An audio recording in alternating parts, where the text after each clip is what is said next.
নিজেকে দেশের number 1 pacer মনে করেন না শরীফুল ইসলাম। বাংলাদেশের হয়ে খেলার সব পেসারই তার চোখে নাম্বার 1। টি-20 বিশ্বকাপেও পারফরম্যান্সের ধারাবাহিকতা ধরে রাখতে চান বাঁহাতি এই পেসার।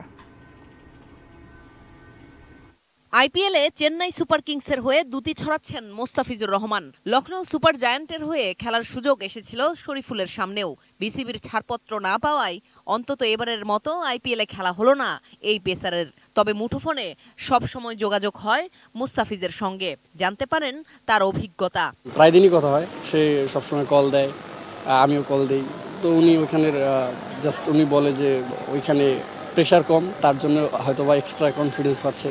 ধারাবাহিক পারফরমেন্স দিয়ে বাংলাদেশের পেস ইউনিটের মূল স্তম্ভ হয়ে উঠেছেন শরীফুল। টি-20 বিশ্বকাপেও তার কাছেই প্রত্যাশাটা বেশি থাকবে দর্শকদের। তবে দলীয় কম্বিনেশনেই সফলতা প্রত্যাশী তিনি। নাম্বার 1 পেসার বলতে ভুল হবে, আমরা যতগুলো ফাস্ট বোলার আছি দেশের সবাই নাম্বার 1। যে যখন খেলে, যার যখন সময় আসে সেই পারফরমেন্স করে। প্রতিটা বলারই আমরা চেষ্টা করবো যাতে ভালো করে। পেস ইউনিটটা খুব ভালো, এখন আমরা ভালো শেপে আছি সবাই, শুধু আমি না, প্রতিটা পেস বোলারই শেপে আছে। সো এই শেপটা ধরে রাখার জন্য ইনশাআল্লাহ আমরা চেষ্টা করব ওয়ার্ল্ড কাপে যাতে সেম পারফরমেন্সটা হয়। 3 উইকেট নিয়েছেন আগে 2 ম্যাচ থেকে। ডিপিএলেও নিয়মিত পারফর্ম করে যাচ্ছেন শরীফুল। নিজের বোলিংয়েও নিয়ে এসেছেন ভেরিয়েশন। আমি বেসিক কিছু কাজ করছিলাম যাতে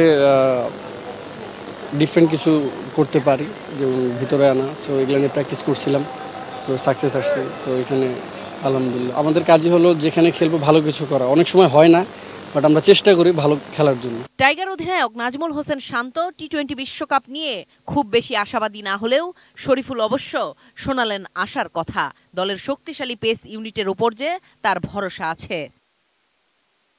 জেনিয়া চিশিম, এটিএন নিউজ, ঢাকা।